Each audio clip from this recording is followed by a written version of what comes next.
Monday, January the 13th, 2010. Joining me are two of my colleagues, which therefore means we have a quorum.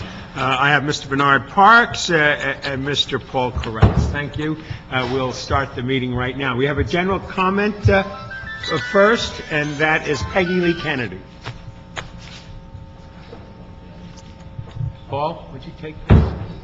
Hi, Peggy Lee Kennedy of Venice, California.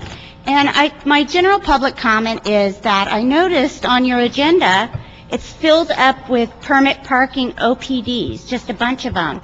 And, these things are being used to move people who are living in their vehicles as if they're a nuisance out of certain areas. But if you'll notice how many you're making, all these OPDs, which are permit parking zones, but you're not creating any safe places for these people to go. And we're not creating the affordable housing for them to be housed in. So I don't know why this committee keeps creating these OPDs without an alternative for the people who are being moved around. And there's more people continuously joining the ranks of living in their vehicles on the streets. I don't see how you guys can keep doing this. It's packed full of these OPDs, and I know for a fact they're being used to move these people as if they're a nuisance, but they're human beings that are down on their luck, doing the best they can, like an elderly woman with cancer, or a woman with children, or a man who's 58, and he was a substitute teacher, and he can't get a job again because nobody's hiring him. And he doesn't look that good because he lives in a car now. So, where are these people supposed to go if you keep pushing them out of your blocks? They need a place to go. If they don't have housing, they have to go somewhere. You need to put a moratorium on this until other solutions can be found. It's inhumane. Thank you very much, Peggy Lee Kennedy, for your comments and your sensitivity to the issue. Staff? We have items 1, 2, 3, and 4. Do you want to respond to her? Generally, we don't respond to public comment. However, I think it would be appropriate to say that the chair of this committee introduced a motion in council over a year ago to address the very issue that you've raised in your comment. And I, as representative of the city attorney's office, my name is Keith Pritzker, as well as other city staff, have been looking at the possibility of adopting an ordinance that would be similar to ones that have been adopted in Santa Barbara, California, and Eugene, Oregon, which would attempt to provide areas where those people who don't have housing and have to live in their vehicles would be allowed to do so. So that proposal is working its way through the city process right now. But we understand that your concern, and especially in light of the proliferation of these OPDs.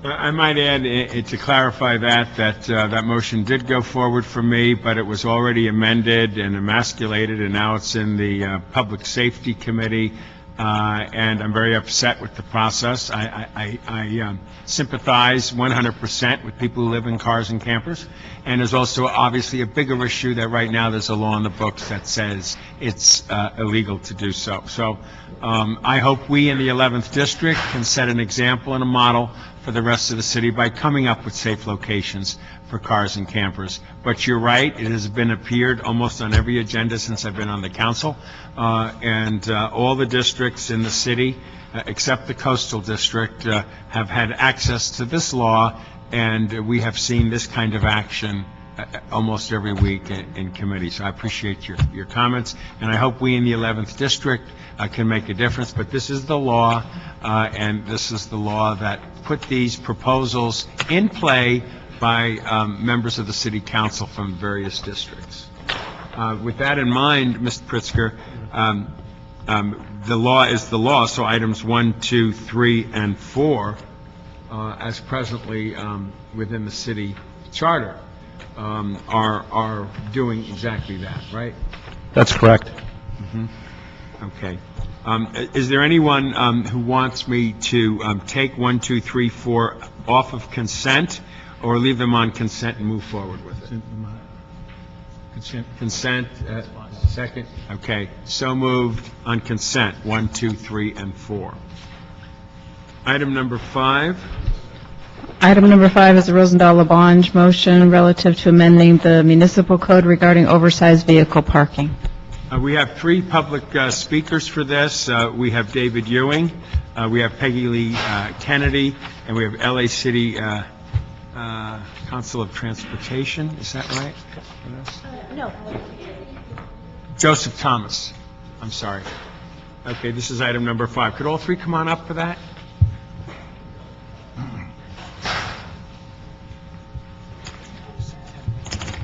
Oh, I'm sorry.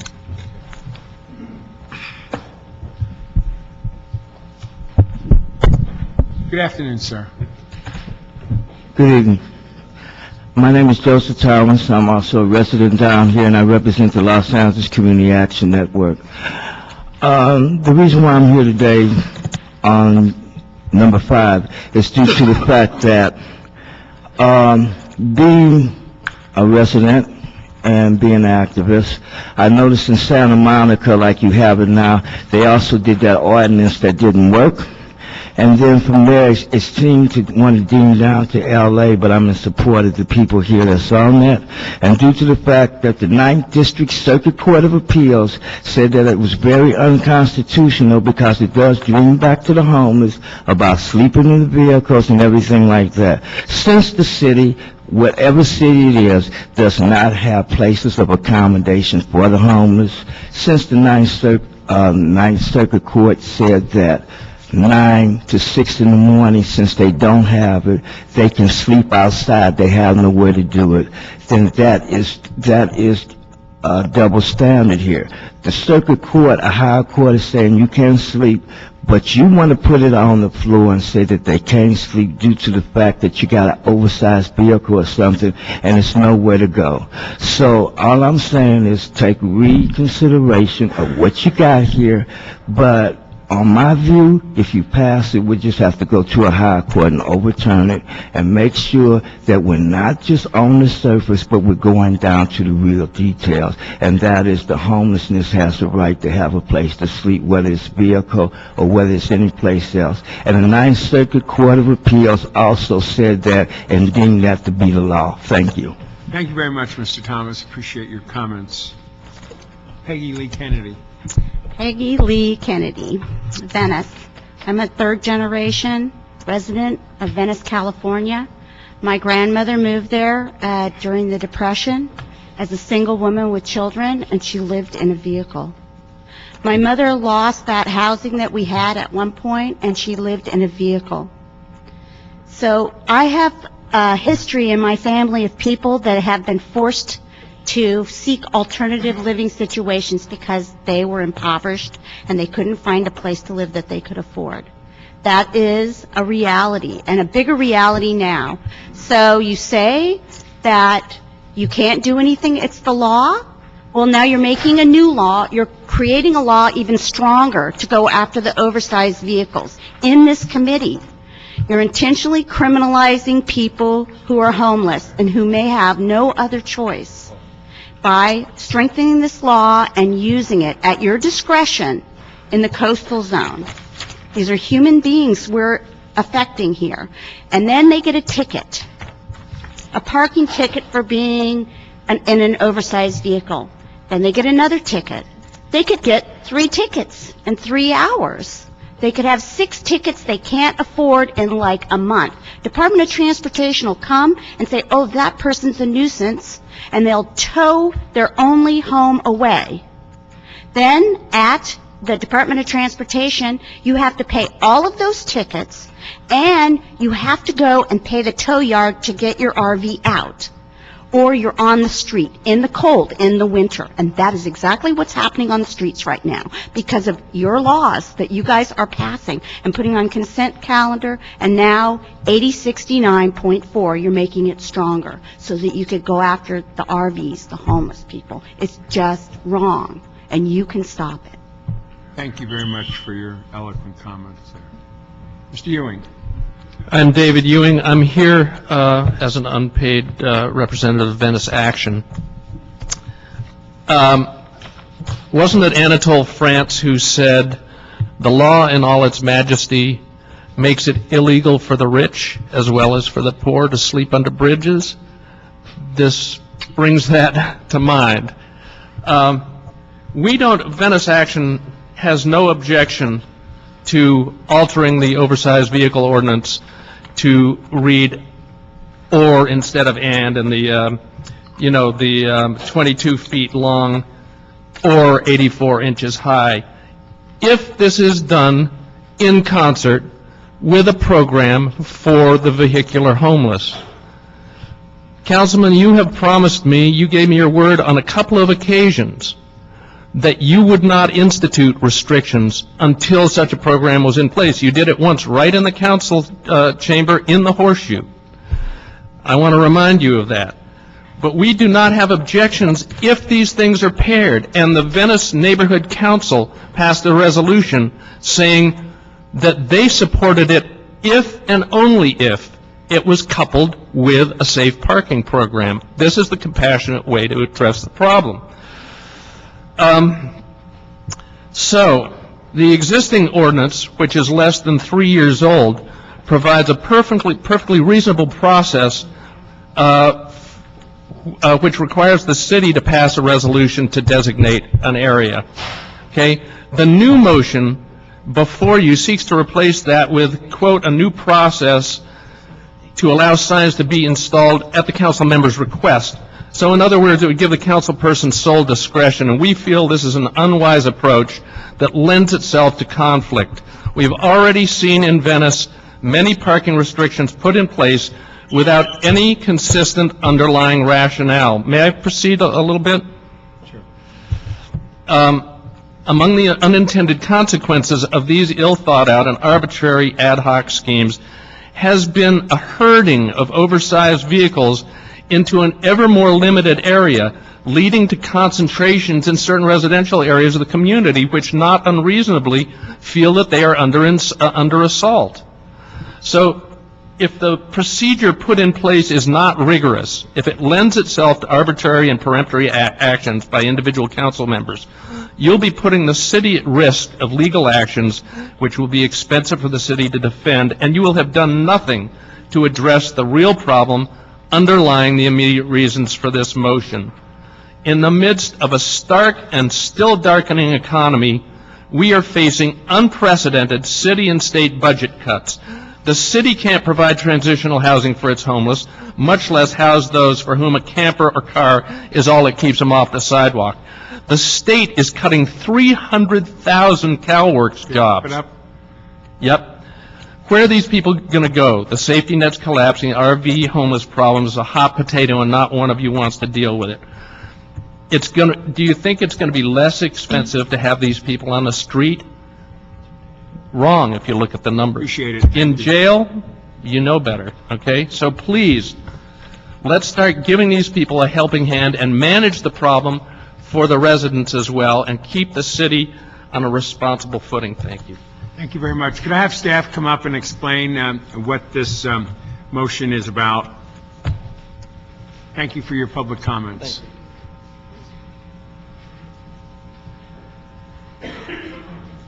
What are we doing here today with this motion? Good afternoon, Which council is members. a Rosendahl-Labange for Hahn. Well, as you're aware, we already have an ordinance on the books that allows for the prohibition of oversized vehicles parking on city streets by an ordinance process throughout the, as long as the ordinance goes through the city council.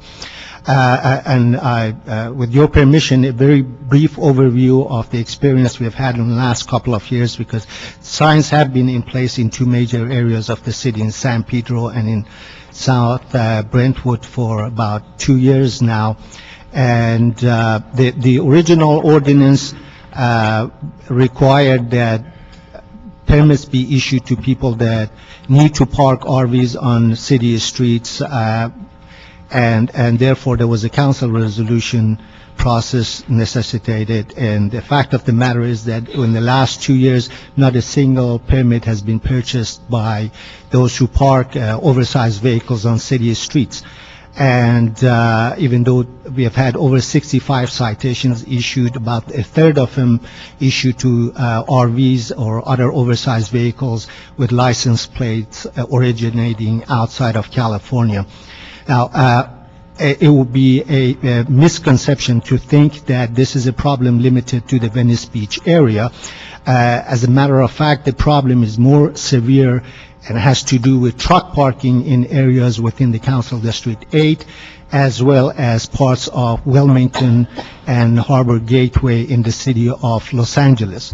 So based on the lessons learned, we tried to come up with a remedy not to tackle that issue, not only just to tackle the issue of, empowering the council members to deal with the specific problems on a specific blocks of the streets, but to move away from a more restrictive approach of designating entire areas where you may be prohibiting parking of oversized vehicles in cul-de-sac areas where people are coexisting together fine. They may have an RV, but they're not bothered by it. So therefore, these recommended changes will allow for empowering the council members to take responsibility once they can indicate that there is a problem on the city street that is subject of the change, as well as indicating that there is substantial community support for the department to be able to proceed with installing signs.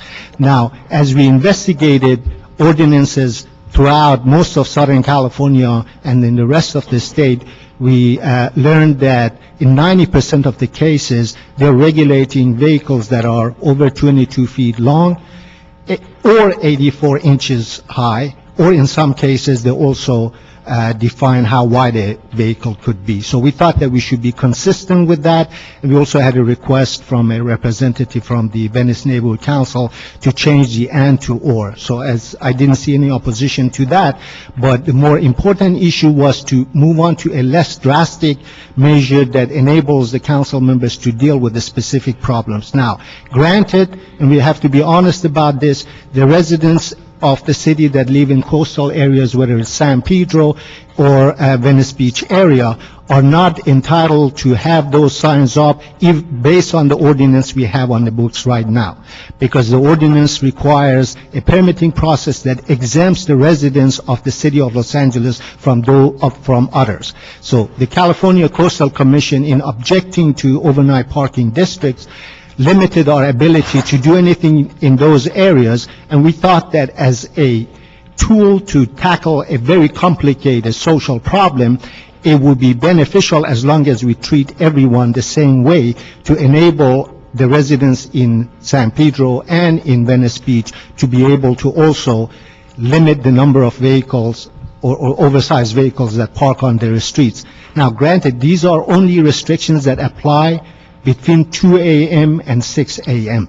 It's not a requirement that affects people every hour of the day.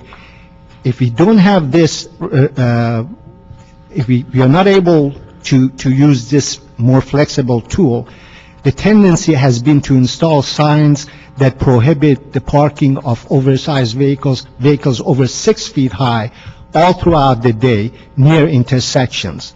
And so we thought that having this tool at the disposal of our elected representatives would provide a better solution. I will end by also indicating that there have been some questions raised in relations to the process we have to undertake before we put up these signs, and we'll be glad to work with the city attorney's office to make sure that there's some due process involved before these signs will go up at the request of the council members. Thank you. You covered a lot in that, so let me just, for the record, state 4 questions for you and just give us straight answers on these.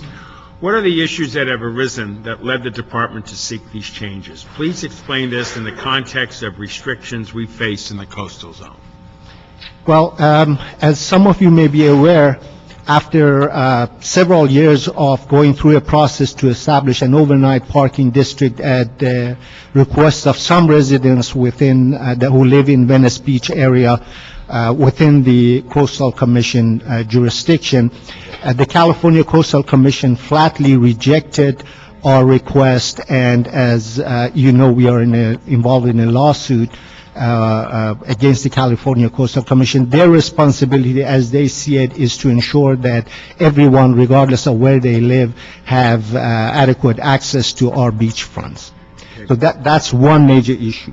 Number two, we have areas in Council District 8, particularly on Crenshaw and Vermont Avenue corridors, on roadways that actually do not include any residents. There are businesses there, but that these businesses indeed are asking that we restrict the parking of oversized vehicles, because over the years there's been some message on the internet that tells truckers that they can go ahead and park on those streets and use it as a parking facility. Second question is, how is this process initiated? You answered it, but I'd like to hear it again for the record. Is it initiated by DOT, the council member for the district, or LAPD request?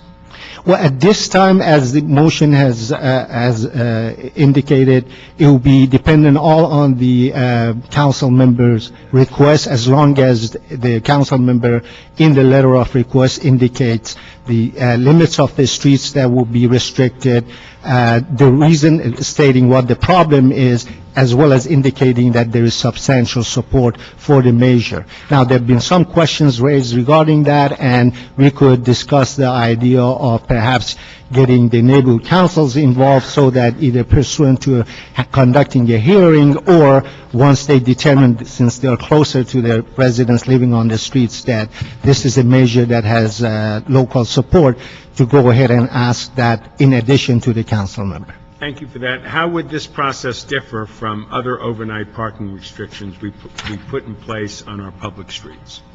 Well, I'm glad you asked that question. Overnight parking districts basically restrict all vehicles from parking between the hours of 2 a.m. and 6 a.m. In some cases, for example, 3 of the resolutions you have before you today, there are no permits issued. In the case of overnight parking 543 we approved today by consent, it does require permits, but it is simply more drastic because it applies to everyone. In the last year or so that I've been responsible for permit parking in the city of Los Angeles, I've noticed that some council members go ahead and request overnight parking districts, even though the problem may be solved by a less restrictive measure of the kind that restricts oversized vehicles. So we thought that that would be a good measure to cut down on the more drastic measure, but as far as the hours of operation are concerned, they will be the same. However, the oversized vehicle ordinance would simply apply to what we define as an oversized vehicle, rather than excluding everyone that parks on the street. Thank you. And my last question is, Film LA has expressed concerns that such restrictions would potentially apply to film trucks. I understand this is not the case. Could you please address their concerns?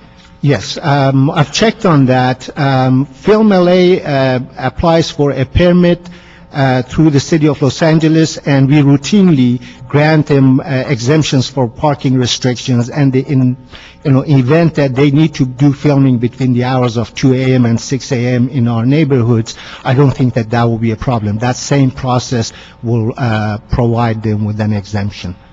Thank you very much for your work on this and your answers to the questions. Colleagues, any questions, comments? Mr. Koretz? Well, the question is how negative an impact do we think this will have on the homeless and people that are living out of their vehicles before we actually pass something to address that? Well, as I indicated earlier, as much as this has not been the topic of this discussion, the benefit would be mostly in Council District 8, Council District 7, and parts of Council District 10, where that, to my knowledge, has not been a major problem. Now, in so far as RVs will be excluded from parking between 2 hours of 2 a.m. and 6 a.m. in Venice Beach area, there will be an impact. Mr. Forrest, any comments, questions? So we're waiting for that ordinance because the original version of the ordinance, in our judgment, didn't work. We had to basically go out and posted, and then the people get up and move. But we're overrun probably from Van Ness to Crenshaw with big rigs and a variety of large vehicles that spend the weekend on our commercial and our residential streets. So some of them have their trailers with them, others do not have. So this gives us an opportunity to have an enforcement approach that's going to be of significance to it. So we're waiting for that alteration. We have not had, as in other parts of the city, the issue of a large issue about sleeping on the street, but we do have a large issue about large vehicles parking overnight over the weekend, most of them commercial. Paul has spoken, Mr. Parks has spoken. Any comments? He already spoke. Already did. Good, okay, well, I heard, I saw I went late, but I'm familiar with this. I move the motion as recommended. Okay, so moved. Any disagreement on that? No. Motion made and unanimously approved.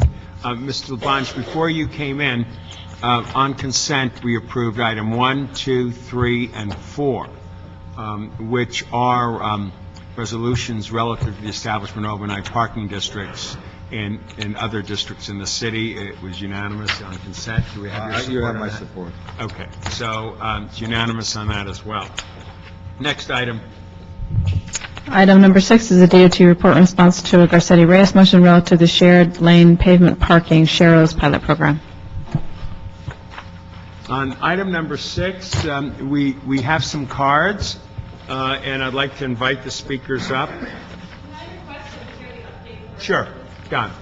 Yeah, come on, staff, let's update so that the community that wants to speak gets real clarity to go forward with it. On items 10 and 11, we'd like to put them on consent. So moved. Mr. Parks?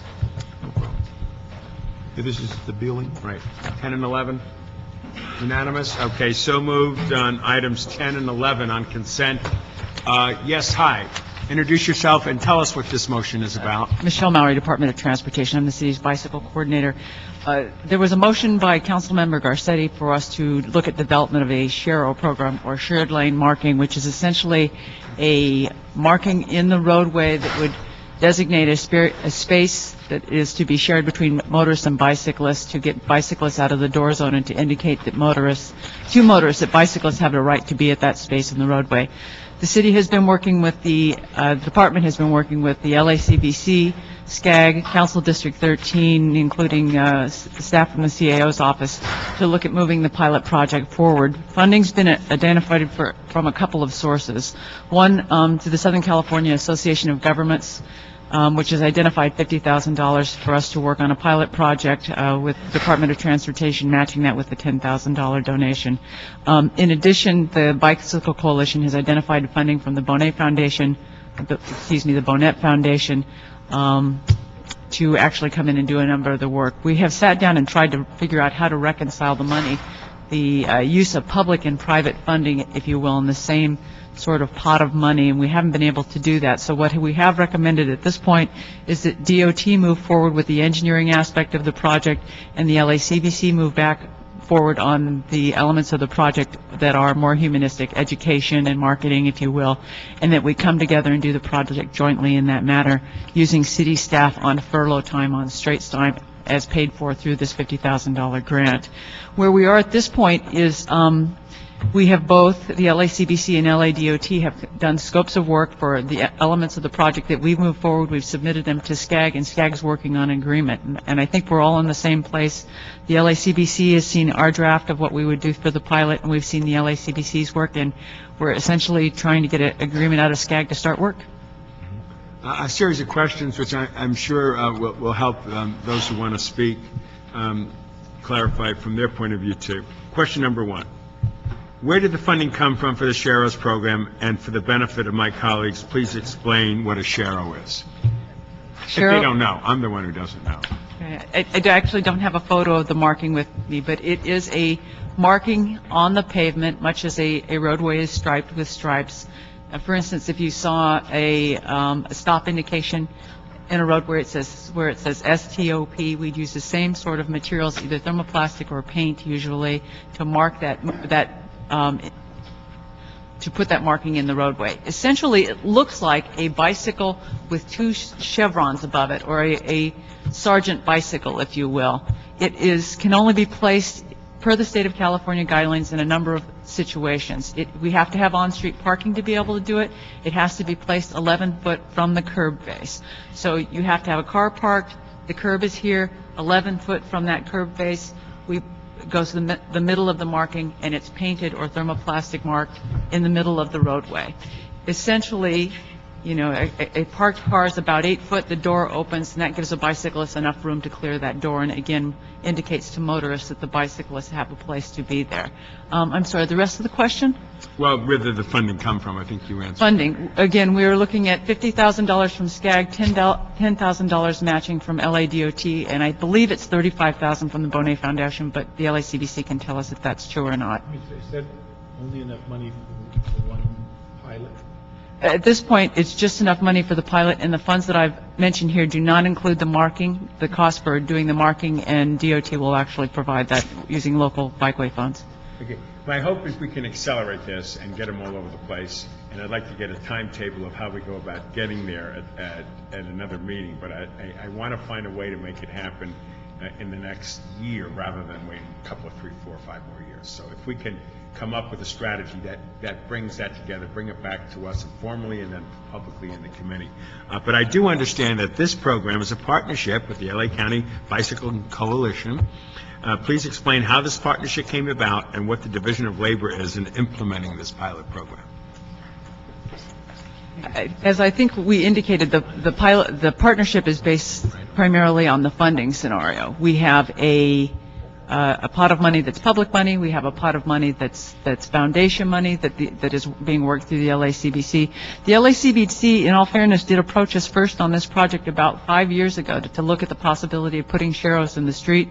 We have not been able to get a pilot off the ground. Councilmember Garcetti's motion actually did jumpstart that.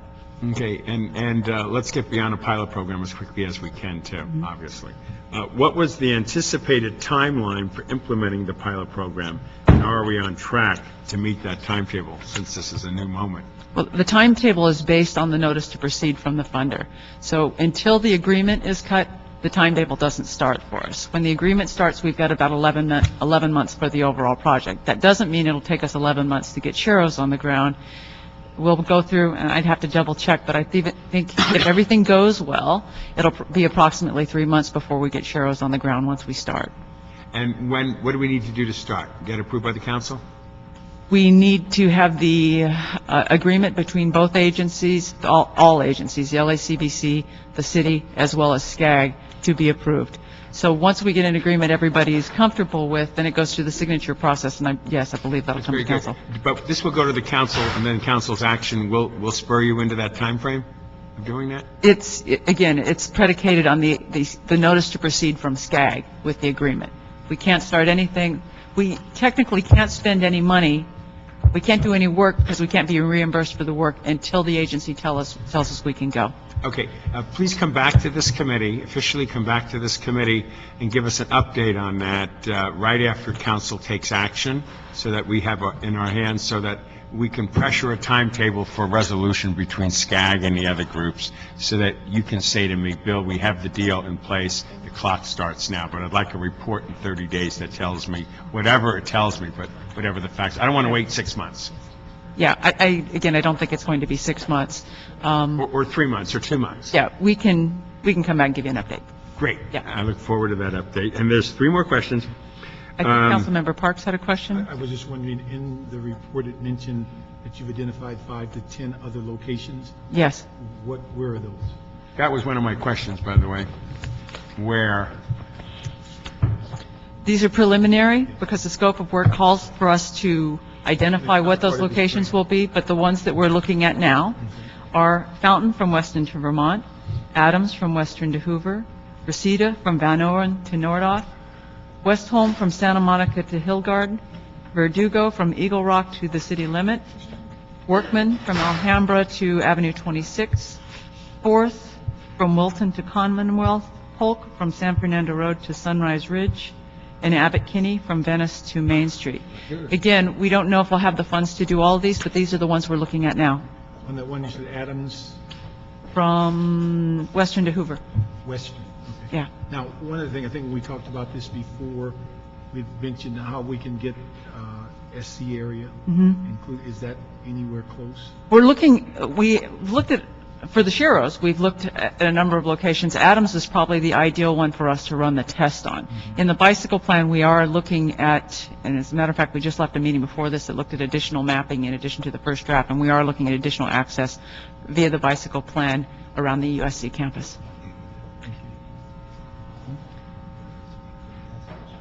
Of course, please. Mr. Parks? I support your effort, and I think you should aggressively look at areas that are close to the highest densely populated areas where people ride bikes. The University of Southern California campus, downtown, Silver Lake Echo Park, UCLA, et cetera, et cetera, et cetera. So it's real key that you do that. And the other day, I had a meeting at Western and Hollywood Boulevard. Oh, yeah. And I found a place to park right there legally. Yeah. I pulled into park, and I usually fly out of my car. Yes, That's you do. how I do it. Yeah. But I said I'm not going to. There was a van parked in front of me. I looked in the rearview mirror, and I always think of bikers. So I did not get in my car fast. There was nobody behind me. And then as I approached to get out of the car, a guy riding the wrong way on the Hollywood Boulevard was coming right under the van. Now, I have seen more people on cycling in the last 6 months right on the wrong side of the road than I have in the last, since I was a kid, which is 20, 30, 40, 50 years ago. At least. Yeah, not that long. That's you, Bernard. So the question, have you seen more people ride on the wrong side of the road? I have. Is there a internet, like, to be hip, right on the wrong side of the road thing, or is it is there something going on? Because there's a significant number of people, and the challenge we have now to try to bridge and fully integrate all modes of transit in our limited transit system, which includes our streets and highways, is that we're all doing the same thing. And another problem I have, and I don't mind people riding on sidewalks, but once they get to the intersection, they go right into the street as if there's no problem. And I always think, and I know Mr. Parks, who sits on the MTA board, has had tough meetings too like this. We had a discussion. It was an SC student who rode her bike right off the Adams Boulevard into a bus and tragically didn't make it the next moment. There's a lot of awareness got to go on riding on the wrong way and also riding on sidewalks right into the street. Are bicycles supposed to follow the vehicle code just as it's written for automobiles? Yes. Okay. And also, the other thing too, you say share the road? You say share the road. Yes. Why don't we say watch for bikes? I mean, I don't know if I'm just thinking if you just say bikes, that's what it's about. Watch for bikes, or bikes are people too, or whatever the right word is, because I don't know. I would love to have a little discussion, maybe with Michael. You're back there smiling right there. Okay. Have a discussion. Talk to the Bicycle Coalition. See what should be done. Watch for bikes. Share the road. It's happening, but we want to make sure that it's happening right, because this is a very big step and a positive step.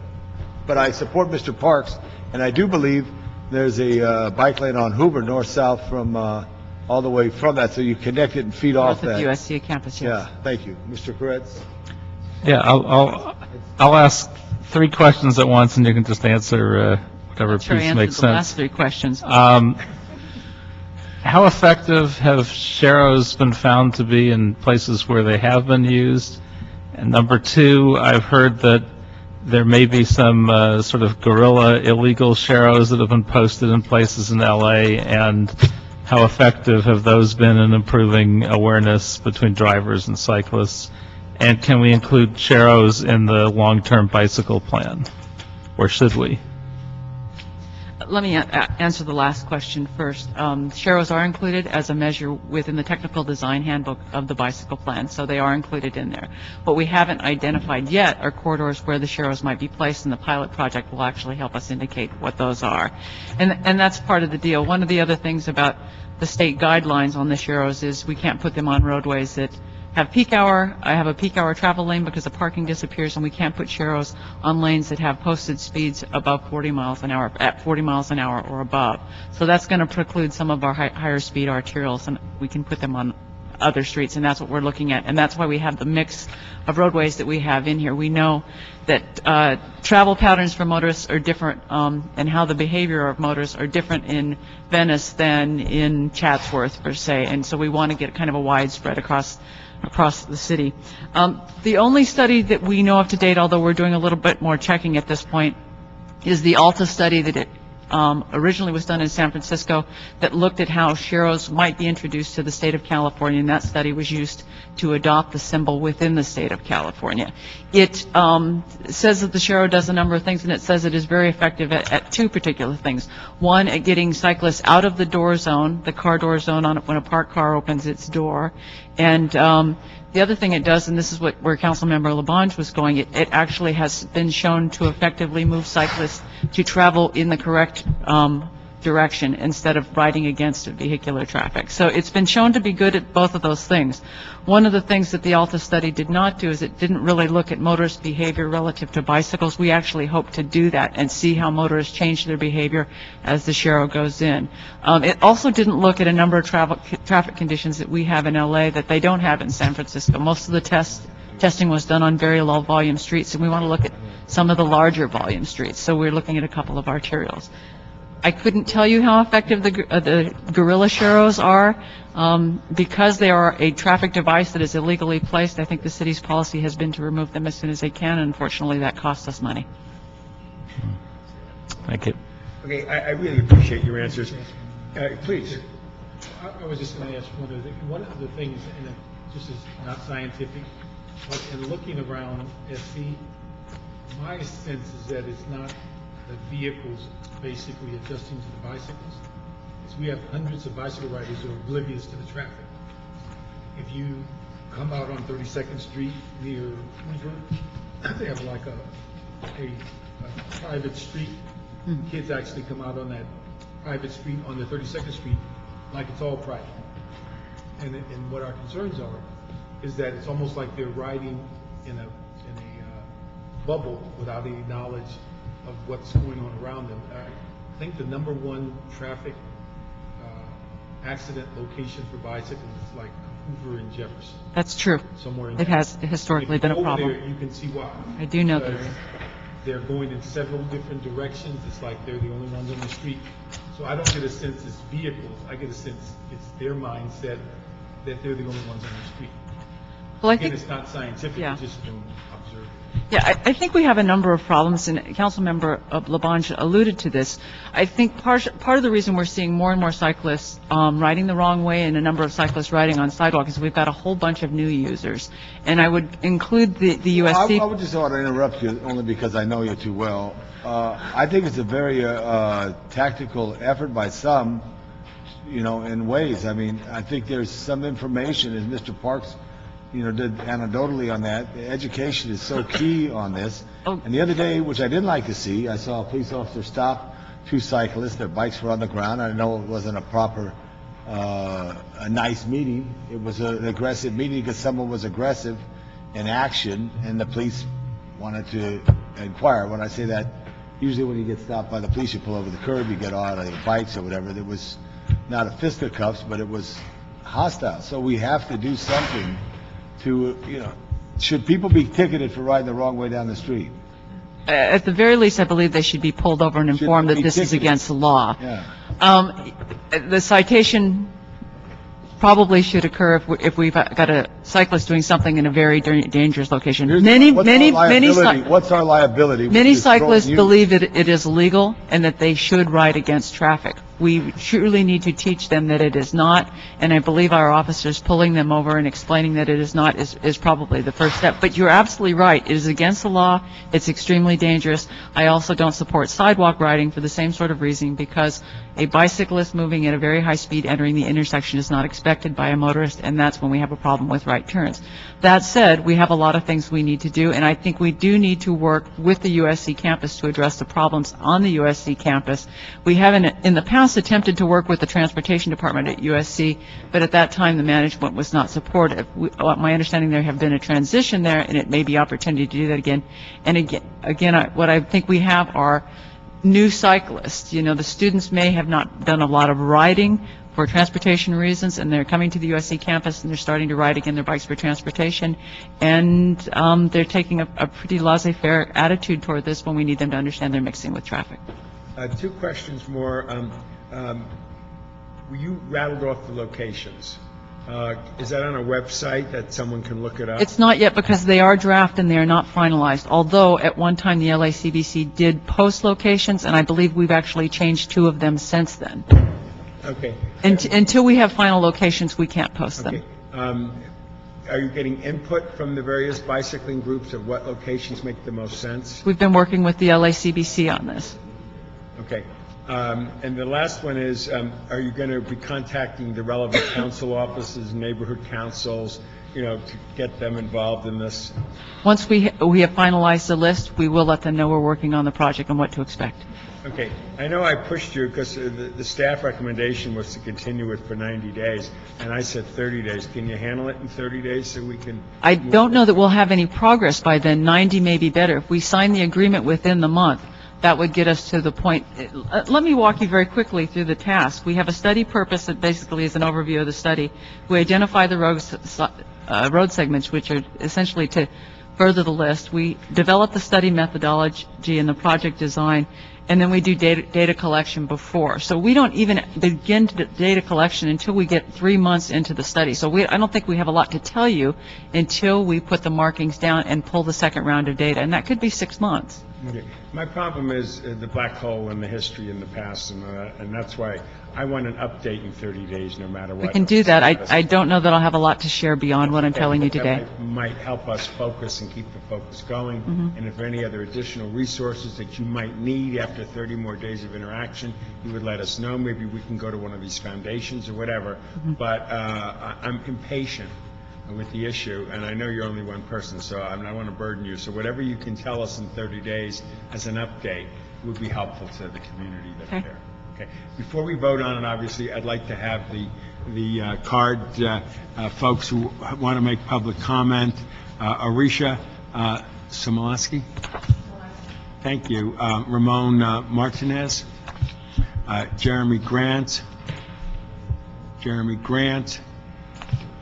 And Marco, is that Lead or Lel? Okay, great. So can I give you, hi, I'm Arisha Smolarski with the Los Angeles County Bicycle Coalition, and I would like to also give you some more information that Michelle did not give you regarding the timeline. So LACBC is getting money from, Bonet is one of the funders, as is SCAG. We've been working with SCAG on a timeline, and it looks like that SCAG and Bonet, the 2 major funders, are interested in having this project start as early as February 2nd. There is a timeline that's in progress of being approved that would hopefully have Sharrows on the ground by May. And I would like to ask you guys to support that DOT commit to approving this timeline to start as of February 2nd, seeing as both the funders are interested in having it start that soon. And that is something that Michelle didn't put forth, but that's what's happening right now. And we also want... Do you feel the Bonet Foundation and the other group can do this and get it going by February 2nd? Again, everything comes down to us signing this agreement with SCAG. Our history as governmental bodies is getting the lawyers to all agree on what the agreement is. We don't do anything until it's signed. The timeline that we gave to SCAG fits with what she says if we sign the agreement. If the agreement is signed, everything's good to move forward. The clock starts ticking once we all have signatures. Great. And it looks... If I can help with SCAG, I know the guy who runs it. I'd be more than happy to make a call if you think there's any expediting needs from us to them. The question, does that agreement have to come to the city council? I believe it's signed. Well, if it does, then you could expedite. Does it? Of course. It's such a small amount of money, I don't think the council approval. I think the city attorney signed it, but I'm not All right. Well, yeah, I would sign off on it, but I do not believe it needs to come to city council Okay, because great. of the small amount of money. But Very you see good. the urgency here, Yes. especially when the foundations are willing to step to the plate. They'd like to see us go February 2nd. I would obviously like to see us go as quickly as possible, for obvious reasons. If you think I need to do anything within the contract, as Michelle is pointing out, please let us know. Okay, and we've already met with SCAG and SCAG's attorney about the terms of this agreement. Great, so then hopefully we'll have good news in 30 days. Your time's back again, go for it. Okay, well, that was it. I just wanted to give you an update, and I was encouraged by your support also in having this start as soon as possible. So we're in agreement. Thank you so much. Great, and thank you so much. Ramon? Yeah, I just wanted to second that. That's great to hear you guys talk about this issue so positively and keep the pressure on. It's really great. Just wanted to contribute to the conversation. We're having a lot of conflicts, as we've seen, between cyclists and motorists. We have this anti-harassment ordinance going through. It seems like a lot of it is, holdover from the 70s when, we used to talk about going the wrong way in traffic. That was kind of, the way that people kind of talked about how to bike. But while we do have a lot of new users, what we don't have is a robust infrastructural system. So we don't have those bike lanes, we don't have sharrows. So this is what we really need to kind of start, addressing those conflicts. And that was one of the recommendations that came out of that anti-harassment meeting earlier this weekend. So places like Glendale, Long Beach, they've done these sharrow pilots, they've done these programs, and they're already seeing that conflicts are down, not just for cyclists on cars, but for cars on cars. That businesses are now able to park, have customers come and park easier. It's just a total positive. So it's really great to hear you guys supporting this, and we should definitely stay strong on sharrows. Thank you. What street in Glendale?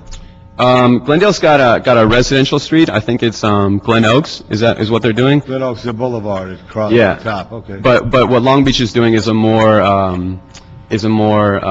commercial area on 2nd Street. So. Well, thank you for your Glen comments. Oaks took the Jeremy? red car Who did? up Brand, and that's a big wide street, goes all the way to Burbank and west back into the city of Los We don't Angeles. have it anymore. Glen Oaks, no, but they got a lot of space there. Very good. That's the nice thing. Jeremy? Hi, my name is Jeremy Grant. I'm an environmental designer. I've been riding my bikes on the street, commuting, and for recreation for 20 years. I was born in Long Beach, and last year I rode on the first Sharrow in Long Beach, and it was great. You guys are far behind this little city on the coast. The thing with Sharrows is that it's going to be educating the drivers, which we really need, because the biggest comment I've gotten in my life is get out of the road, you don't belong on the road, you belong on the sidewalk. This is an educational tool, the Sharrows, they work very well. As far as the Sharrows that are already in Los Angeles, they need to stay. Yes, they're guerrilla, they're working. There's no need to waste money, your money, my money, on removing something that works and educates the driver. The big problem I have with this discussion here that I want to input is that a lot of blame is being placed on the cyclists. These new cyclists, all the blame is being placed on the scofflaw cyclists, wrong way, wrong. We need to educate the driver that, to watch out. I think they're the 2-ton vehicles that could kill. It's the cyclist's responsibility. I know as well as anybody that it's responsibility, but we also need to educate the police. So far in the second bike boom that we've had, I've gotten 3 tickets, and I've won all 3 tickets because the officers were ill-educated and looked at the way I was maybe dressed or maybe what I was riding and pulled me over for no reason. So when you see a cyclist pulled over by a cop, stop, take a picture, and watch. I've been harassed. So we just can't, to reiterate, we can't base everything on scofflaw cyclists, and we need to look at the bikes as protecting them and, educating the drivers first. I think that's a big problem that we have. Just a question, if I could ask. Yeah, 1 second. February 24th, the tentative date, February 24th, is when Chief Charlie Beck is going to come before us with a discussion of bicycle issues and any bicycle issues that have to do with police and interacting with police and so on and so forth. It's tentative because we never know one day or the next where we're at, but we put it on the calendar for the 24th, and the chief has agreed to be here for that, and questions like that can be addressed as well. Yeah, just for the case here, because of the situation. I saw it, and I'm glad I went slow, because the guy would have come right into my car, because there was a van parked right there. So he had no visibility of me, I had no of him. He was coming on the wrong way I'm of not the saying road. he's not to blame. No, I got that. the question we have is there's always assigned liability, whether it's if we allow people to ride on the wrong side of the road against the vehicle code, then it becomes a problem when someone gets hurt and how it's assigned. The guerrilla sheros, if there's an accident and someone gets a lawyer and says, well, the city did nothing about this incident, because there's all the liability attached to it. That's why there's laws and regulation. But I think, though, if we could take the right energy and move forward on everything. I know motorists get upset because I talk to everybody because they see bikes running all the way through the intersection. And I think there's an underlying jealousy. I'm just saying that straight out between people because there's a free spirit of some. All this will come with time, but the most important thing is we have safety because we want everybody to get home safe. Thank you, Mr. Rosendahl. Thank you. Please, and our last public speaker on this is Marco. Yeah. My name is Marco Leo from Westchester with the South Bay Cruisers. I was the one who came up with the Hermosa Avenue Share Road. Obviously, I'm very for the Share Road, and I know that this is a pilot program, but I'm asking that you don't stop. I want my map fully painted by the time it's done because I ride long ranges, not just, a couple of city blocks here and there. I understand there's a real estate shortage problem. We need full distance routes. Businesses oppose bike lanes, Class 2 bike lanes, so they want their parking. So that's why where we can have Class 2s, put them in, but where there's no Class 2s, put the Shero in. And that's basically where I'm at on that. And another thing she touched on was intersection accidents with bicyclists and cars. And I am flat tired of locking up my brakes because cars think they can beat me on the intersection, and I'm locking it up and flat spotting my tires, avoiding an accident. January 5th, 2010, just a couple weeks ago, Gustavo Ramirez, who worked at the Manhattan Beach REI, he helped me with my tires 8 days prior. He was killed on Shoreline Drive, and it was exactly like that. A big rig cut him off. He went under the rig. He's dead now. And basically, we need to educate the drivers on that. Spend the extra 4 seconds, get behind the bicyclist. The bicyclist goes through the intersection, then you can make your turn. You can get into your driveway. I know my nephew banged up a white Cadillac, put a nice dent in the door. His forks were bent. The driver said, "Oh, it's not that bad," so he took off. And that's basically that kind of an accident. And every time I hear of an accident, it's always an intersection accident or a driveway accident. And drivers need to be educated on that. So that's all I got to say on that. I agree with you. Shoreline Drive in Long Beach? Yeah. We're gonna set up a ride with the South Bay Cruisers to honor Gustavo Ramirez on that. Thank you. You're Westchester, your constituent, and I appreciate it. Thank you. And thank you. Here's a picture of a Shero, by the way. You were asking to see what it looks like. There you go, huh? That's what it looks like. Did you just make that? He did it earlier, yeah. Very good. Appreciate seeing that. Michelle, is there anything you want to add to what you've just heard? Okay. Well, thank you very much for this. Thank you very much. And I would like, as quickly as we can, to get back on that. I'm encouraged by the city attorney saying what process is next. I'm encouraged to hear that the foundations are excited and have set February 2nd as a date. So whatever we need to do to expedite it, and anything I can do, if SCAG is in any way holding up anything to make a call, be happy to do it. So give us a report back in 30 days, wherever you're at, mid-February, okay? Can you do that? Okay. If you need any help from us, please let Paul know prior to this. No more staff is coming, so. Furloughs and layoffs, folks, that's the next energy. All right, so action is not to be taken on this, except that you're going to report back in 30 days, and of course, we'd like to see a timetable that one could hold our feet to the fire to in that 30-day window, if we could pull that off. Okay, item number? Where are we on now, 7? Item number 7 is the DOT report relative to an update on the bicycle sharing program request for information. Well, we're here. Would staff like to come up and give us a quick report on this, and then we have cards again from the public on this issue. In December of 2008, Councilmember Gruhl asked us to look at the possibility of developing a bike share program for the city and instructed DOT to put together a request for information to put out to vendors who might be interested in doing this sort of project, which we did. We got a number of respondents back. I think they were 6 or 7, 3 of which were viable, looked like they could actually manage the program, have done programs in other areas, had good proposals for equipment use and where we might do them and that sort of thing.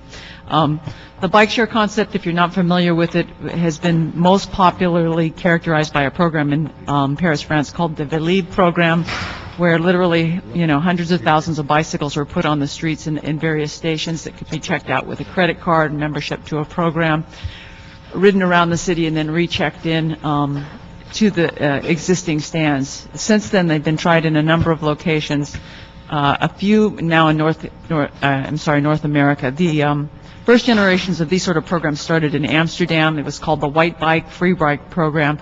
And essentially they were free bikes that were just left all over the city for anybody to use at any time. And there were a number of problems with these disappearing into the canals and stolen and all that sort of stuff. So the first generation didn't work very well.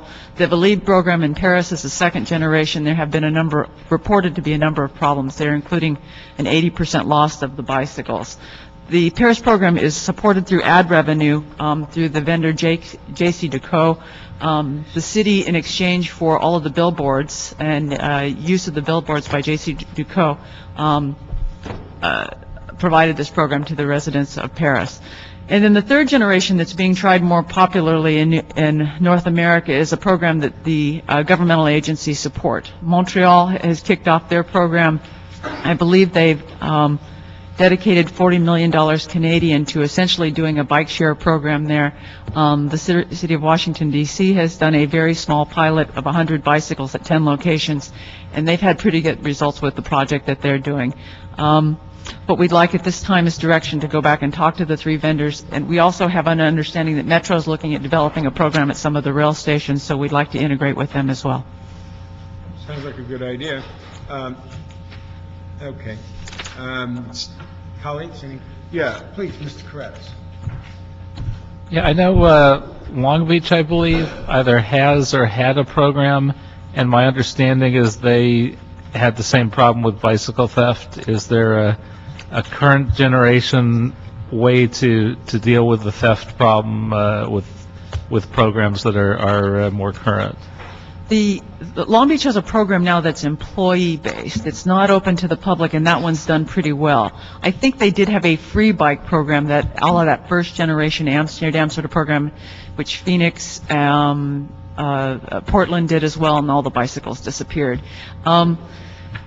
The Washington, D.C. model, which has been on the ground probably about a year, 100 bikes, they've only lost 1 bike. So they've done pretty well, and I don't know if it's the locations that they're in or the RFID chip that's in the bikes or what the scenario is, but that one's working pretty well. So I think the answer is we don't know until we see it on the ground and how it works here. Is there not a way to model after the ones that work in other places and don't have the theft, so we don't have to go through the first generation losses of bicycles that everybody else does? Well, that would be the plan. The 3 vendors that we think are the most responsive and that we'd like to begin this discussion with have experience in doing this in other places. And so those are the 3 we'd like to talk to for those sorts of reasons. Great. Thank you.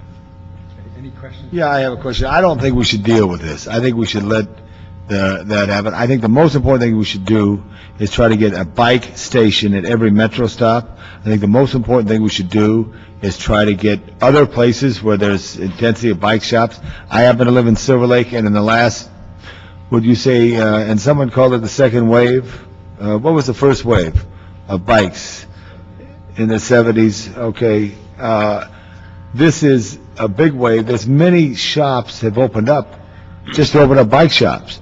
Now, I have a proposal that's going to be in Arts, Parks, Health, and Aging, which none of you are on that committee, that calls for taking a spot over at El Pueblo on the corner of Los Angeles and Arcadia near Aliso, right there behind the fire station, to make a bike station there. In our cities around the world, you mentioned some, you could rent bikes. I think that's the thing. If we get into this, it becomes something. I'd rather work on Sherro's, I'd rather work on the River Bikeway, I'd rather work on bike stations other than this gourmet thing. So if it takes your time and you're short on staff, I'd say we should save it for a rainy day. Even though it rained today, it didn't rain all day, so we saved it for a long time. We got to start doing big things. You know, I have the river, where I share with Mr. Garcetti and Mr. Reyes and Mr. Weezar, Ms. Perry a part of, and then on the north, with Mr. Krikorian, with Mr. Koretz, as well as Mr. Cardenas and Mr. Zine. We got to fight to get the thing going on the river. And if you get people to the water, they'll drink it. Right? I agree. So I think we should concentrate on the big things on this issue instead of trying to do a lot of little things. And then I also believe what Mr. Park said, which I've got off of you, is you concentrate on areas, because we're never going to get the 472 square miles at once. It will take 50 years to do. But if we do all there, if we connect USC and downtown, let's just say, let's focus all our energy there. And then we go up Alvarado and connect Alvarado corridor with Echo Park, Silver Lake, and then go west and do something in the valley or wherever. That's the only way we're going to get it, Michelle, because I think it's difficult with 7,000 miles of streets to be able to obtain this in a built area. So I would just say, we should say this is a good idea, but let the privates handle it. Don't waste our energy. I want to go there, because Metro was involved in this too with you. Yeah, but Metro, is anybody here from Metro? So no one's here out of the sound of my voice. Metro gets on to planning things. I was on the board. Let's just focus on basics. Do you remember Vince Lombardi? Yeah, no, Vince Lombardi, he ran basic plays. He scored. He scored. In Englewood, New Jersey. District was he? Fordham. Englewood, New Jersey. Basic plays, Bill. Okay, I understand that. But Metro is pursuing a bike sharing program, correct? That's our understanding. We haven't had any formal meetings. I believe that they're looking at developing some, at some of their stations. I don't know much more than that. Okay. Well, obviously, we want to know more, and we want to see how we coordinate and cooperate and work with them and see what kind of joint efforts conceivably come, not at the expense of what Mr. Labange is saying, but to complement that. So, first, before we take action, which is being recommended that you get back in 90 days, we obviously want to hear from the constituents that are here in the room. Marco, Jeremy, Derek, and Dennis are the four cards I have for item number 7. You can go first, Marco. Okay. Yeah, Marco again. Basically, as far as bike sharing program, I'm not all too thrilled about it. I'm not really, I oppose it, actually. You know, I'm like a bike shop bum, and I hang out at bike shops, and I see different... Bike shop what? Bum. I hang out at the bike shop, help people out, and I don't get paid for it, just for the fun of it. But anyway, I see how people have different sizes that they need, and I don't see one bike fitting all at all. And I see the bikes getting stolen, parts getting stolen off of the bikes. If you do go with this, I'd say put a GPS tracker on it. That way you know where the bike is if it gets stolen. Also, I'm more of a let the private businesses fund it and run it. You know, maybe you can set up a charter, but definitely let the private businesses run it, because somebody's going to need to maintain these bikes. And why have it be city employees that cost a lot of money and retirement plans and all that other stuff? So let the private businesses run it. What else? I'm generally opposed to it. Spend the money on painting my map. That's where I'm at on that. So that's it. Okay, thank you. Jeremy? Hi, my name is Jeremy Grant. I'm in support of this. Bike sharing is not gourmet. Based on our economy right now, bike costs about $300. People that have a car and pay insurance and pay gas are really not willing to pay an extra $300 to ride their bike for 10 miles a week. They would rather somehow share it. In my experience, that $300 is a lot to those people. And so when I loan them my bike for a week or 2 or a month, it turns into the summer and then the rest of the year, and I'm like, hey, can I have my bike back? It turns them into cyclists. So this is an important step because it's a low entry fee to bicycling. They can try it out if they like it, and if they like it, they can stick with it. It's a really good step. It really eases you into commuting and using it for utility. But really, I think we need to have a company from California or that's based locally. We don't need to be going outside of our city or state for these sort of things. I don't want to see my money being spent on some exotic Italian or French company. I see that's where money is being wasted. If we could just go local, maybe we could use the local bike cooperatives, the local bike shops. That'd be great. Maybe in the same way that we're approaching the SHARES program, where it's kind of in conjunction. And isn't Washington, D.C. a high crime area, and they have the lowest bike share bikes stolen? That's pretty amazing. So maybe we should go with something like that with a chip. I think that's really important. And my last point is that housing we're in a really big housing crunch along with the economy. It's hard to store a bike, so sharing a bike and having a garage place to put it is a really good idea. Thank you. Thank you very much, Derek. Thank you for giving me the opportunity to speak to you today. My name is Derek Fredheim. I'm a partner with a company called Bike About USA. We are based in Huntington Beach. That's our corporate headquarters, and we have an integration facility in Long Beach. We are a bike sharing organization. My partners include Chucky Atkins, who's former Los Angeles Laker, now plays for Detroit Pistons. Navin Narang, who's founder and CEO of Media Nation, and Mr. Mike Sweeney, former general manager with the Los Angeles Stadium. And Mike is really the brain trust around this organization. He is the gentleman who started the bike sharing system for the Democratic National Convention in 2008, and our organization is starting from his experience in Denver. We are the organization working with Metro on a pilot project, and just give you a little bit of example of our system. It's very traditional for bike share. It's self-serve through a kiosk. We provide both a subscription type service and then also a non-subscription type service. So a tourist, for example, could actually swipe their credit card and take a bike. We have 3 different types of bikes, and they range in size based on your ability to ride. We also have a GPS tracking system that not only locates the bike, but also identifies the place where they release the bike at the docking station, where they place the bike on the docking station. And we provide emission reduction based on that, as well as some form of tracking system. Our pilot right now that we've been discussing with Metro consists of an investment on our side of $600,000.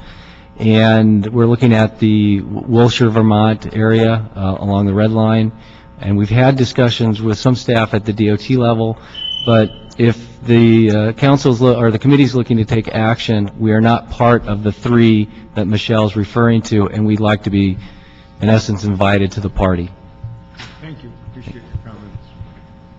Sir. My name is Dennis Heineman, and going over some of these issues of, like, Paris has the biggest program so far in the Western world.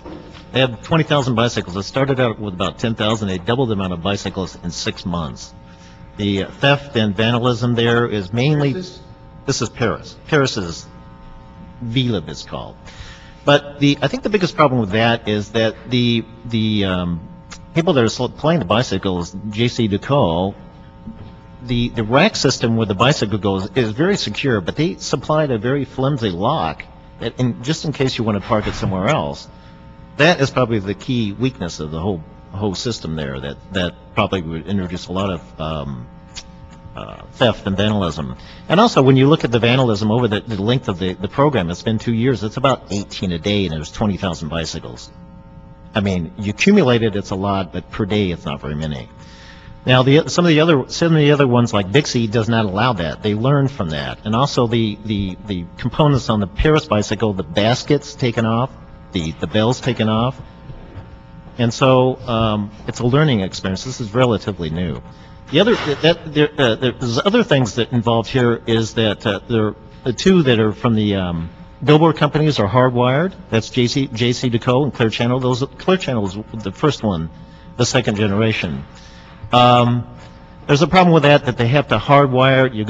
They're based on usually advertising models, okay? And there's a problem with of cost of putting these in place, and also for expansion, when it's hardwired, you're going to have to have people come back out and dig up the street again. Now the new one is Bixie, and B-Cycle is also another one. That's the one I think he was talking about. That's based in Well, anyway, Bixie, just going on Bixie, it's a portable system, a platform solar powered, you drop it. Have I spent 2 minutes? Yeah, that's it, yeah. Oh, okay. Want to make a final sentence? Well, yeah, because I think this is crucial for the city. Every block and a half, they should be put in place in order to, if you go outside, there's a bicycle available, and you know that you can get to your destination and leave it at a rack. That is a crucial component of this. It should not be spaced out. It won't work very well. It's a wide-based system. It's used as transportation, not recreation. Thank you, appreciate it. All right. You're up, please. Okay. My name is Arisha from LACBC. I do think that this is actually an important way to increase the visibility of promoting the bicycle as transportation, and also encouraging people to use the bicycle as a multimodal option.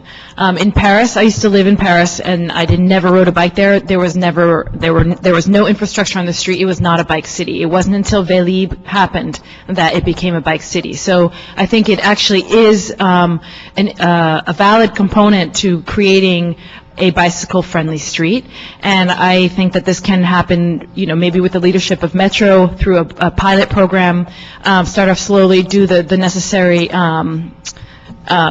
the necessary information to make sure that we decrease the amount of thefts, but I think this is also a way to increase the safety for cyclists. As we know, safety is in numbers.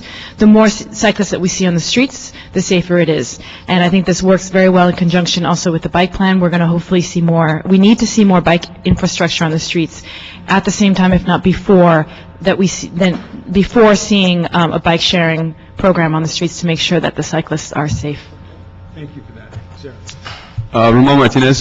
Just want to second that these programs are great. They work around the world. In terms of losses, these bikes come with computer chips to track them. When you check out a bike, you check it out with a credit card, so it knows who the user is. You put down a deposit, and so if that bike is lost or damaged, the money comes out of your credit card. And then finally, when you work with a vendor, you can negotiate costs. You can negotiate how much that vendor is going to absorb from losses, from damage, whatever. So if Metro is already doing this project, like Arisha said, we should definitely try to link up with them. But all these places around the world, the reason why they're so successful is because they have that infrastructure. They have that infrastructure that, again, Los Angeles doesn't.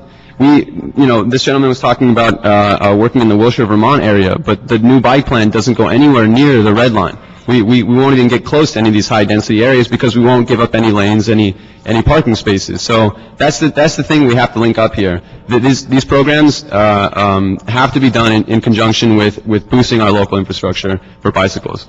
So thank you. Appreciate that very much. Michelle, as you can see, the recommendation is to go forward with your recommendation and your coordinated Metro effort and report back in 90 days. I think if the chair, for number 2, I think we probably should delete that because we don't want to authorize the DOT to award anything to a company right now. They would need to come back. So if we can substitute number 2 with directing them to work with Metro, I think that would be the way to amend the recommendations. Yeah, sure. Make it more flexible. Good, okay. Colleague, you all favor that? Great. Let's go to the next item. Item number 8 is Thank you for that, bicyclists. Zion Koretz Rosendahl motion relative to mobile billboard advertising. Okay, we have Chris Olson with a card.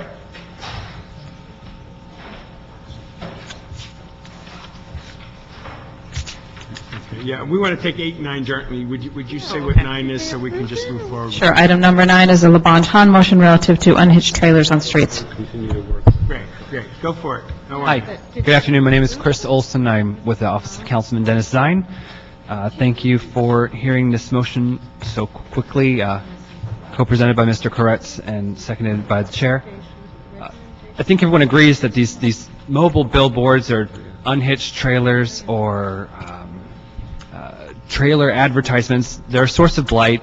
They're a public safety risk for motorists and pedestrians on our roadways because they impede visibility. They are cluttering up streets that are meant for people to be parking and patronizing businesses, and instead they're being taken up by these static trailers that stay there for days on end. And the situation is that this motion is intended to give us some new tools, because the existing regulations that we have are simply ineffective. We can post signs in specific districts disallowing unhitched trailers, but just as the case with oversized vehicles, the people just move several blocks down the road, and it becomes a problem there. Secondly, constituents have complained, we believe rightly so, that the burden should not be on them to have unsightly signs up and down their streets prohibiting something that causes blight, to create this cycle of just having them bear the burden of having a blight of signs instead of mobile billboards or unhitched trailers. Thirdly, the unhitched trailer ordinance only applies to trailers that are parked in spaces without a vehicle attached. Some companies have now begun charging extra to attach a vehicle to the signs, thereby circumventing the existing ordinance we've got, and then basically leaving us with no choice but to either restrict parking times or just wait 72 hours, which is, again, untenable for community members. So Mr. Zine introduced this motion hoping that a recent court case would have changed some of the rules of the game. It may be the case that we were misinformed and that the rules of the game remain the same, that we're faced with the same challenges, but Councilman Zine would urge the committee to direct the city attorney to come back with some further kind of regulation, either an outright ban on this type of trailer advertising, or if that's not possible, then some other kind of solution. And we've heard in the past that it would even entail posting signs at every entrance point to the city, which, although burdensome, at some point will be less expensive than posting them on every single block, because that's what we're going to be forced to do anyway. So, Councilman Zine, again, thanks you for your hearing the motion and urges approval. Well, thank you for speaking to us, too. Andrew, you have oh, please do. Come on, back up. One thing I just want to make clear, is the real issue that they move them spontaneously, or is the issue that they stay for long periods? The issue with movement I was referring to, there are zones in our district where we have put up signs that inform motorists of the existing unhitched trailer ordinance. Move to another area. Exactly. Once we establish a 3-block area, for example, they work in that 3-block area, but then it just moves on to another community that doesn't yet have the signs, and then it's a cat and mouse game. But let me ask, would the 72-hour rule basically be a tool if they left them there over a period of time? What we've seen happen is that they are left for 72 hours and then moved around the block and parked at nearly exactly the same location. Within the 72-hour line? Okay. Correct. Just a few feet down. Great, thank you. Thank you. Oh, sit back down there, Deputy. Okay, is this prevalent in other cities? I can only speak anecdotally, but as a resident of the city of Pasadena, I have not seen one. Well, Mr. City Attorney, why don't we just post right in the city limits the sign about this detached trailer? Why do we got to post every street? Why can't we post one sign that says in Los Angeles, no trailers could sit detached for over 6 hours? Could you look into that? Yes, but it is my understanding that the reason that we have the rule that we have currently is because we're restricted by the requirements of the state vehicle code. We should ask for it to be changed. Good people like in Sacramento could maybe help us, but we should, because we're going to be running after this. It goes in cycles. There was a period cycle where this was around when I was a nice young deputy like you. Now, as an older member of the city family, it's come back again.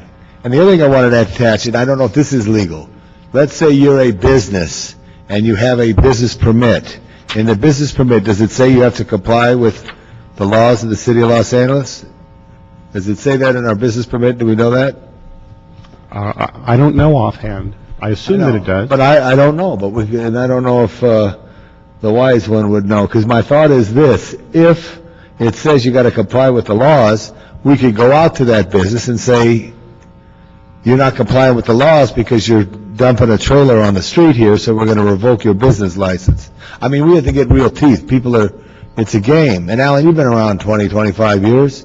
You've seen cycles. This is a big bad cycle. Barham is like, there's nothing but. And any ideas? I want to try to get teeth, because the stronger our teeth, the less we'll have to chew.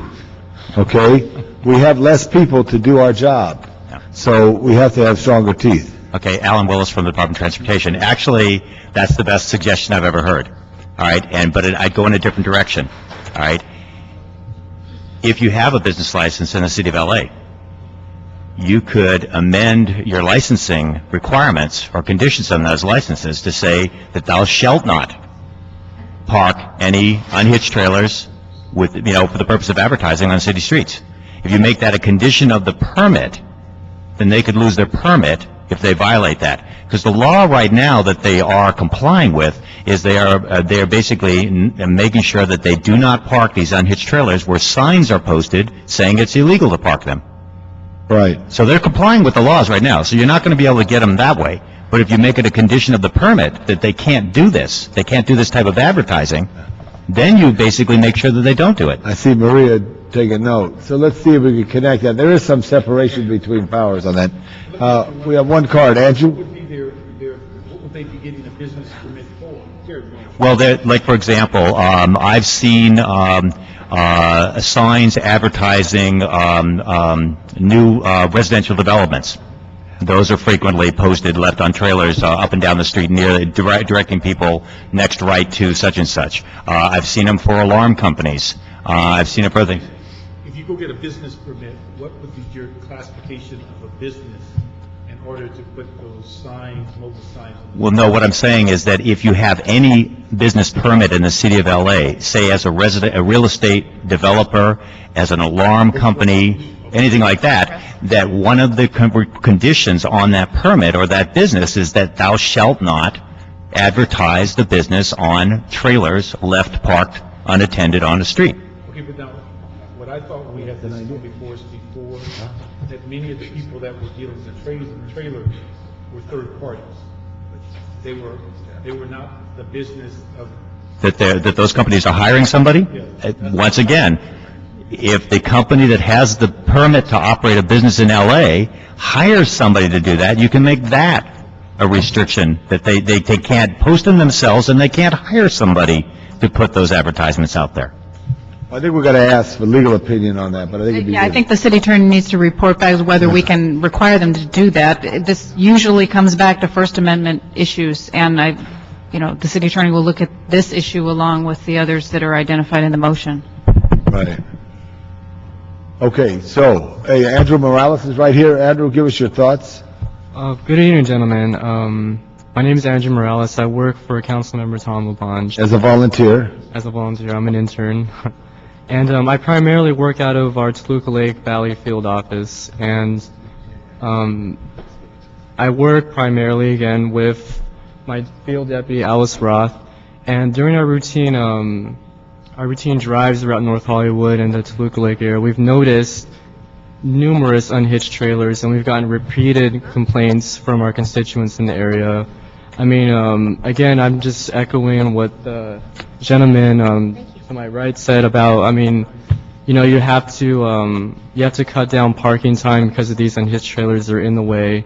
I mean, it just makes it a big inconvenience for the residents in the area. And, we all know that there's a 72-hour limit, and after the 72-hour limit, I mean, these unhitched trailers, they'll move. In some cases, they'll move, and in other cases, they simply won't move.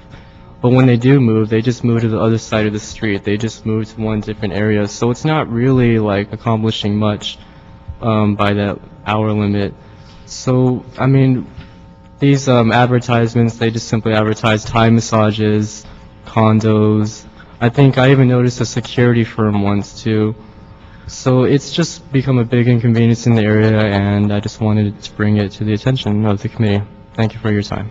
Thank you very much for your comments, sir. Mr. Koretz. And, of course, in the 5th Council District, and I appreciate Councilmember Zion's work on this and co-authored his measure with him. We've had all the same problems. In fact, numerically, we probably have more of these than any other district. I have one question for the city attorney. I know our motion asks the city attorney to come back with an ordinance.